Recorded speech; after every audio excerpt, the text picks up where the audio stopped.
Welcome to the Deep Dive. We cut through the noise, get straight to the insights you need. Today, we're tackling something really important, often pretty stressful for federal employees. Getting back to work after an injury. Specifically, we're digging into 7, let's call them hidden traps, in those federal return-to-work agreements. Traps that can, well, seriously mess up your OWCP claim. And OWCP, that's the Office of Workers' Compensation Programs, the system that's supposed to help you get back on your feet. Exactly. And right at the heart of all this is one key document, the CA-17 Duty Status Report. Now, this might look like just another piece of paper, routine stuff, but it's not. It's critical. Think of it like this. It has 2 sides. Side A, that's where your supervisor describes what your job actually involves physically. And side B, that's where your doctor notes down your medical limits, what you can and can't do. If this form gets messed up, your whole claim, your wage loss comp, it could all be at risk. Yeah, and it's interesting because OWCP's main goal really is getting you back to work, right? Yeah. As soon as you're medically able. But here's the catch. If that paperwork, especially the CA-17, makes it look like you can do more than you really can. I see where this is going. Right. You might get offered a job that, okay, on paper it fits those restrictions, but if you know you can't do it and you say no, you could lose your benefits. It's a huge risk. And, the flip side is also a problem. If the CA-17 makes you look more disabled than you are, well, then you might be sitting at home longer than needed, maybe facing extra scrutiny. It just delays everything. So it really raises this important question. How do you make sure that document works for you, not against you? Exactly.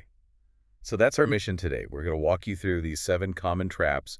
We've got real-life examples, practical tips, stuff you could actually use to protect your claim and make sure your return to work is genuinely safe. Ready to dive in? Let's do it. Okay, trap number 1. This starts right on side A of that CA-17. Remember, that's the part your supervisor fills out about the physical demands of your job. Right. The trap here, this description, it's often incomplete or just plain wrong. Right. And that, maybe unintentionally, misleads your doctor when they get to side B.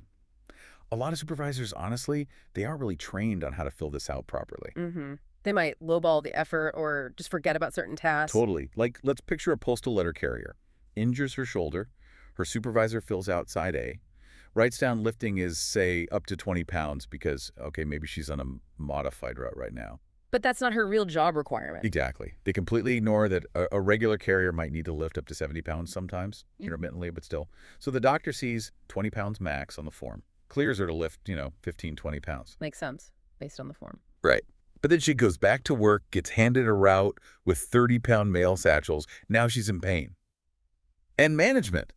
They look at the paperwork and think she's refusing work because the form said 20 pounds was the limit. Yeah, and connecting that to the bigger picture, that incorrect side A, it leads straight to medical restrictions that just don't match reality.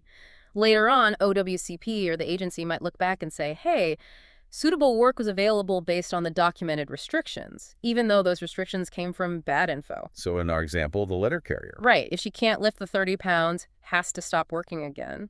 OWCP might start questioning things like, is the injury legit? Why can't she do what the CA-17 suggested? It just creates this whole mess, delays compensation. It's bad news. Okay, so how do you dodge this trap? What's the move?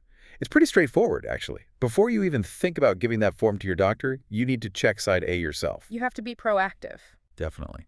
Some union guidance, like for postal workers, specifically tells employees, review what your supervisor wrote. If it's wrong, ask for a correction. Make sure every duty, lifting, climbing, bending, how long you sit, reflects what you actually do. Don't stress about bugging your supervisor. Yeah, getting it right up front saves way more trouble later. A correct CA-17 helps the doctor help you. Precisely. Okay, so that's side A. But the issues don't stop there. Trap number 2. This one's all about your doctor's input on side B. This is where the doctor notes your work capacity, your limitations. The big trap here is when this section isn't filled out fully or, well, correctly. Doctors are busy. Super busy. Right. So maybe they accidentally leave a section blank or check the wrong box. Happens all the time. Right. But here's the kicker. If a restriction isn't explicitly written down, your employer and OWCP, they'll just assume you have 0 limitation there. It's the default assumption. No mention means no problem. Exactly. Like, what does lifting limited even mean if there's no number next to it? It's too vague. Means nothing concrete to OWCP or HR. Let's take another example. A TSA security officer hurts her back lifting a heavy bag. Her doctor fills out the CA-17, marks no repetitive bending, okay, good, and lifting limited, but forgets to fill in the maximum weight box, just leaves it blank. Oops. Yeah. So the TSA supervisor looks at it, thinks, okay, no specific weight limit mentioned. I guess she can handle the smaller suitcases. Schedules her at the checkpoint, lifting 25-pound bags mid-shift. Her back is killing her. All because of that blank space. Assigned work she couldn't really do. And the insight here, in the OWCP world, ambiguity. It's your absolute enemy. They run on specifics. OWCP needs precise documentation. Any blank space, any vague phrase on that CA-17, it's like leaving a door open for a claims examiner. Right. It gives them that wiggle room to question things, deny, or delay benefits. Missing or inaccurate paperwork is honestly one of the top reasons claims get shot down. So for that TSA officer, OWCP could totally deny compensation for her lost wages, arguing, hey, the CA-17 didn't say she couldn't lift 25 pounds. Even if her doctor meant to restrict it. If it's not on the form, it doesn't count. Okay, so how do you defend against this? What's the practical step for you, the employee? This is where you need to be, well, politely assertive with your doctor. When they're filling out Side B, encourage them, please fill in every relevant blank. Be specific. Don't be afraid to speak up. Absolutely. You're allowed to look at the form before you leave the office. Do it. If you see something missing or something vague like limited, ask the doctor to clarify it right then and there. Get that specific weight or duration or frequency. Exactly. The goal is 0 date. Leave no guesswork for OWCP or your supervisor. Clear documentation is key. No blanks. Solid advice. All right, moving on. Trap number 3 is all about the clock. Outdated CA-17 forms. Stale information. Recovery, it isn't static. Your restrictions change over time. You might get better or maybe have a setback. It's fluid. So an old duty status report, it might say you're totally disabled when you're actually improving. Or, worse, it might say you could do more than you currently can if you've hit a rough patch. Both are problems. Definitely. And both OWCP and your agency, they expect updates, regular medical status updates. Some agencies even want a new CA-17 after every single doctor's visit, especially early on. They need that current picture. Let's think about a VA nurse. Injures her knee in June, gets a CA-17 saying, okay, sedentary desk duty for 3 months. Fast forward to September. Her knee's still bothering her, but she hasn't seen the doc again for an updated form. Oh, boy. Yeah. Her supervisor looks, sees the old CA-17 expired. What do they assume? Fit for full duty. Bingo. They schedule her for a full patient load. ICU, she protests, says, I can't do this. But the only paperwork on file is that expired one. So she's stuck. Right. Yeah, she's forced back into work that could re-injure her, or it turns into a big dispute. And OWCP might stop her wage loss benefits because there's no current medical proof of disability. And the insight here is OWCP sees recovery as ongoing, right? They expect the paperwork to keep pace. An old form isn't just old news, it's a liability. If you don't keep that CA-17 current, it directly hits your benefits and your work status. OWCP might just assume, okay, condition resolved. And deny ongoing pay. Exactly, citing lack of recent medical evidence. Or, like the nurse, your employer pushes you back too soon, you refuse. OWCP asks, where's the proof you still need restrictions? Benefits suspended, you're just stuck in this awful administrative limbo. So avoiding this trap, it's all about frequency. Keep those updates flowing. Consistency is key. A good rule of thumb, get a new CA-17 after every important doctor visit, or at the very least every 30 days while you're still actively recovering. And critically, submit each new one promptly to your employer and to OWCP. Both places need it. Yep. That way, any return-to-work plan, any job offer, it's based on what you can actually do right now. Keeps your claim supported. Think of it like hitting refresh on your status. Good analogy. Okay, now this next one. This can get really tricky. Sometimes the trap isn't just one bad form. It's conflicting information. Trap number 4. Dueling doctors or conflicting CA-17s. You might end up with multiple CA-17s or maybe other work status notes that just don't agree. Say one from the first clinic you went to, another from your own specialist. Yeah, that happens. This discrepancy, it can completely stall your claim or even derail it. OWCP sees conflicting info and might just use the report that's more, let's say, optimistic about your abilities to cut off benefits. You can cherry pick, essentially. Feels like it sometimes. Imagine a federal law enforcement officer injures his back in a scuffle. The agency sends him to their contract clinic. That doctor checks the box. Able to work light duty, 8 hours. Oh, okay. But a week later, he sees his own orthopedic specialist. That doctor fills out a CA-17, restricting him to only 4 hours a day, and specifically says no confrontations. Big difference there. 8 hours versus 4 hours, plus the confrontation limit. Huge difference. Now you've got two official forms floating around with totally different restrictions. OWCP sees that. Red flag. Right. They might put everything on hold, delay wage loss payments, maybe even schedule one of their own independent medical exams, an IME, which just adds more delay, more stress. And this really highlights a core principle for OWCP.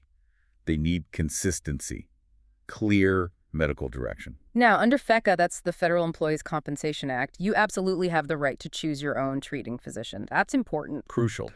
But if you end up with these conflicting reports anyway, OWCP can, and often will, delay or deny the claim until it's sorted out. They might start questioning your credibility, maybe even think you're doctor shopping. In really bad cases, they could even temporarily stop your compensation.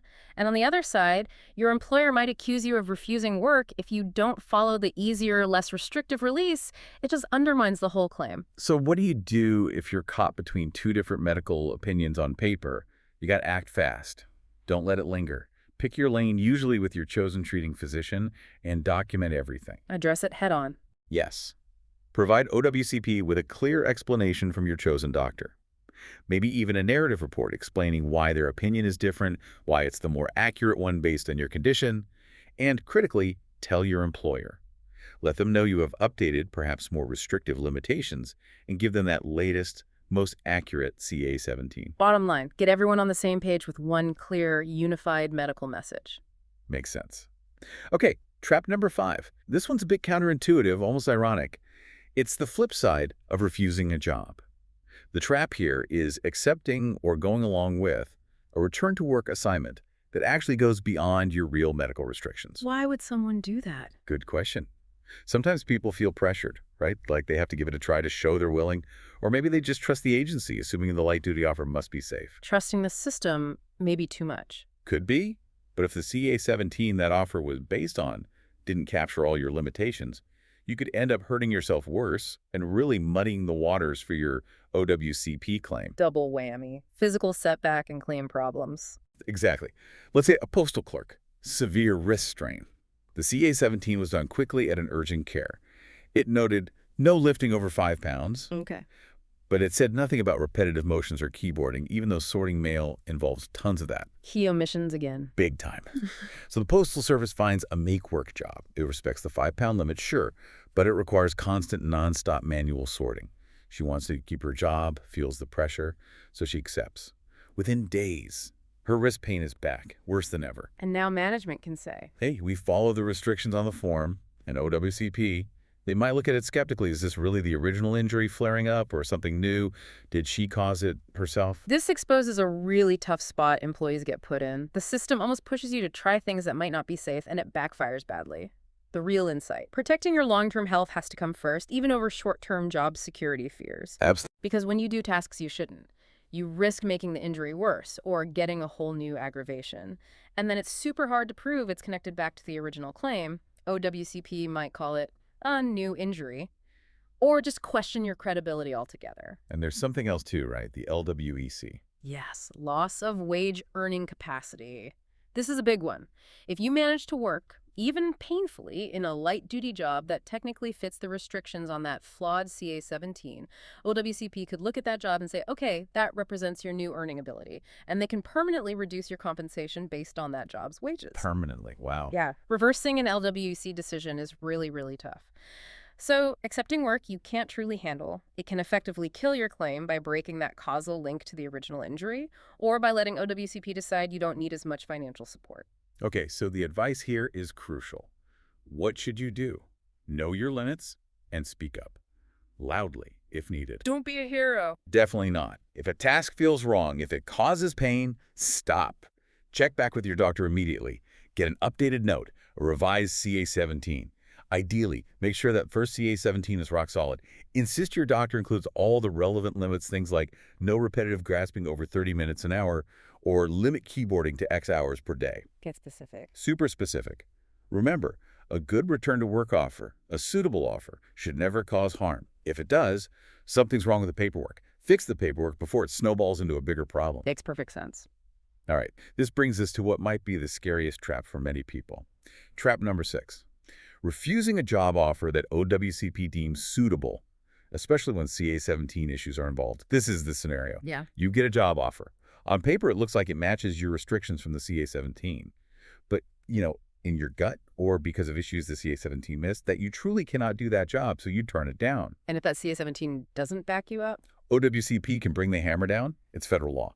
Refuse a legitimate offer of suitable work. You can lose your wage loss compensation. Yeah. Completely. It's a termination of benefits. And an inaccurate or incomplete CA-17 is what makes a job that's actually unsuitable look perfectly fine on paper. It leaves you with this impossible choice. Horrible position to be in. Let's use that TSA screener again. Yeah. Knee injury. Offered light duty, admin office, mostly desk work. Sounds gay, right?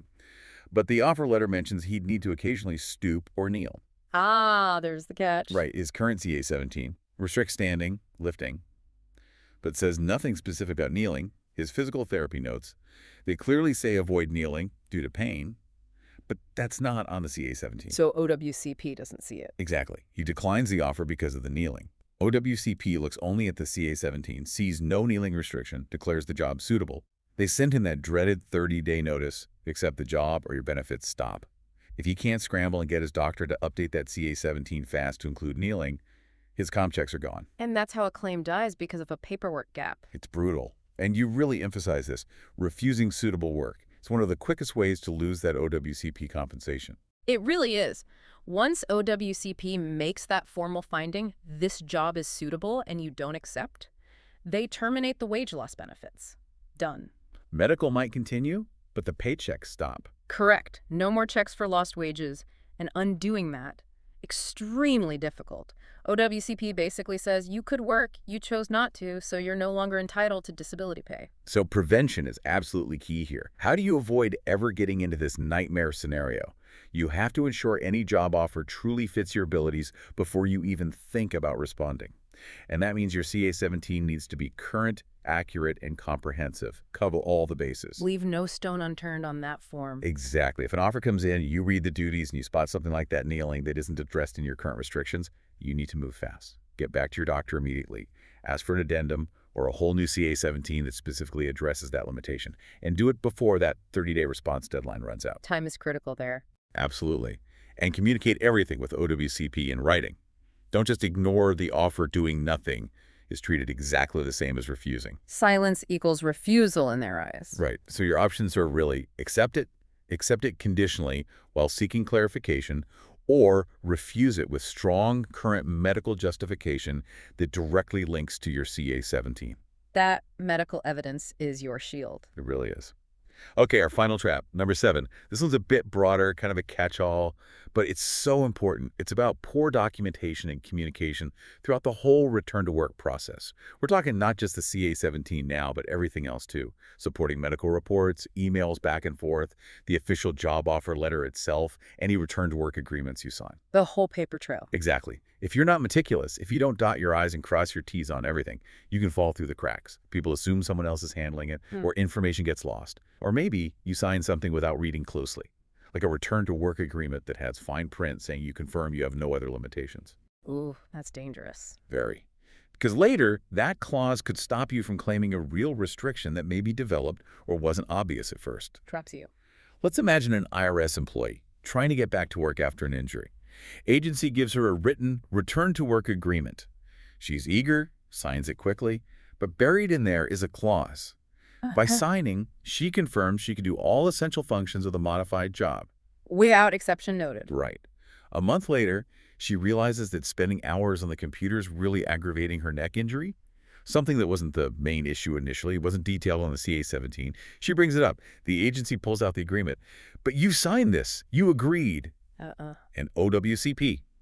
They get hesitant about covering more time off or treatment because she technically agreed she could do the job. Better paperwork, maybe a clarification added before signing, could have saved her a massive headache. Yeah, the insight here is that OWCP runs entirely on evidence. If it's not documented, if it's not in writing, for all practical purposes, it didn't happen or doesn't exist in their view. Out of sight, out of mind. Pretty much. Poor documentation, sloppy paperwork, it can lead to your claim getting denied or terminated just for technical reasons, even if your injury is totally legitimate. Like maybe you're missing a narrative report from your doctor that clearly connects your current restrictions back to that initial work injury. Without that link, OWCP might say your disability is not work-related. Wow, even if it clearly is. If the paperwork doesn't show the connection, they can deny it. It can also just make you look less credible overall. It's like death by 1,000 paper cuts, the accumulation of missing pieces, vague statements, unsigned forms. Okay, so the takeaway is crystal clear. What's the action plan?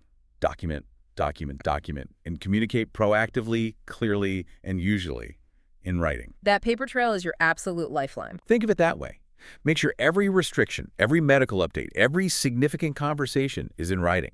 Get copies to both OWCP and your agency. Read every single thing they send you, job offers, agreements, carefully. Don't be afraid to ask for clarification in writing. If you talk to someone on the phone, follow up with a quick email, just confirming our conversation about X. CYA, cover your assets. Basically, yes. Assume they know nothing unless it's written down somewhere in the file. Good, clear communication preempts so many potential conflicts down the road. Absolutely. So if we try to tie all this together, maybe summarize some key best practices to make sure that CA-17 and all the paperwork really work for you. Great idea. Let's run through them. Number 1, fill out every box, every blank on the CA-17. Treat it like a legal document. Be specific, no vague stuff like limited, without saying how it's limited. Right. Number 2, review and correct before you submit it. Check side A before the doctor sees it. Check side B before you leave the doctor's office. Way easier to fix it now than fight a denial later. Get it right so the doctor has the accurate job info they need. Third, keep it current. Get a new CA-17 after significant visits or changes, at least every 30 days during recovery. Submit it promptly, keeps everyone in the loop, avoids those stale information problems. Fourth, align the job offer with the doctor's orders. Meticulously compare any light-duty offer line by line against your latest CA-17. Anything doesn't match up or makes you pause. Talk to your doctor immediately. This helps you negotiate a safer role or gives you solid medical grounds if you have to say no. Fifth, this is important. Don't overexert yourself just because you feel pressured. Never push past your documented restrictions. If the CA-17 says 4 hours, you work 4 hours. Management asks for more. Politely show them the CA-17. State you have to follow doctor's orders. Sixth, communicate. Any discrepancies, any changes, any concerns, speak up right away. Talk to your doctor for clarification. Inform your supervisor or HR in writing. Don't let silence be mistaken for agreement or acceptance. And finally, number 7, use experienced help if you can. Find doctors, clinics, case managers who really know the federal workers' comp system, who understand the CA-17's importance. They can help you get the forms right the first time. Which leads to a really important question. What kind of experienced help are we actually talking about? This is where specialized clinics, like Restore Muscle and Joint, for example, can genuinely make a huge difference. Yeah, what's fascinating there is that clinics focusing specifically on federal OWCP cases. They know these traps inside and out. They understand that a CA-17 isn't just a form. It's the absolute cornerstone of a safe, successful return to work. Staff at places like Restore, for instance, they really take the time. They want to understand your specific job duties, the exact nature of your injury. So when they fill out that CA-17, it accurately reflects your condition and your work reality. And beyond just filling out the form correctly, these clinics often bring deep knowledge about different agency jobs. They know a postal carrier's day is completely different from a TSA officer's or an IRS agent's. Right. Context matters. Totally. So their teams can tailor not just the treatment plan, but also the restriction notes to fit what your job actually involves. That detailed understanding, it helps prevent those mismatch traps we talked about because they anticipate the real demands and document accordingly. And they seem to excel at communication too, right? Not just handing you forms. Exactly. Good clinics like Restore, with your permission, of course, they'll often communicate directly, maybe with your agency's injury comp specialist, maybe even with the OWCP claims examiner, to clarify restrictions, provide extra medical details, smooth things over. That proactive support can prevent a lot of misunderstandings. That sounds incredibly helpful. Take some pressure off the employee. It really does. And finally, they prioritize educating you, the patient, making sure you understand your restrictions, your rights, how the process works. They advocate for you. They emphasize putting the patient first, helping you navigate the system correctly, keeping that claim's integrity intact. Their goal aligns with yours. get you healed, get you back to work safely, and make sure your compensation is protected while you recover. So, as we wrap up this deep dive, it's pretty clear, isn't it? Returning to work after a federal injury, navigating OWCP, it can feel like a minefield. Paperwork, policies, potential pitfalls everywhere. But hopefully now you know the 7 big traps to really watch out for. Yeah. The absolute key takeaway, I think, is just how critical accuracy, specificity, and alignment are. In that duty status report, the CA-17, and all your medical documentation, it seems so simple, a checked box, a specific phrase, but it can literally make or break your claim. It really can. Yeah. But by staying proactive, right? Updating those forms constantly, speaking up immediately if something seems off, maybe leaning on experts who get the OWCP process. You can navigate this. You can return to work from something scary into the positive step it's supposed to be. It shouldn't be a gotcha that kills your claim. It should be about recovery. Which maybe leaves you, the listener, with a question to think about. How carefully, how meticulously are you reviewing your own medical documentation, your work restrictions? Because that good documentation, it really is your best defense against these claim-killing traps. It's all about protecting yourself, protecting your recovery. Absolutely well said. You know, we've touched on insights today from various places, Department of Labor's FECA regs, Postal Union advice on CA-17s, even internal agency guides. And they all point back to one fundamental truth. When you're dealing with OWCP and return to work, the details, they aren't just important, they're everything. Thanks so much for joining us for this deep dive. Stay safe out there, stay informed, and we'll catch you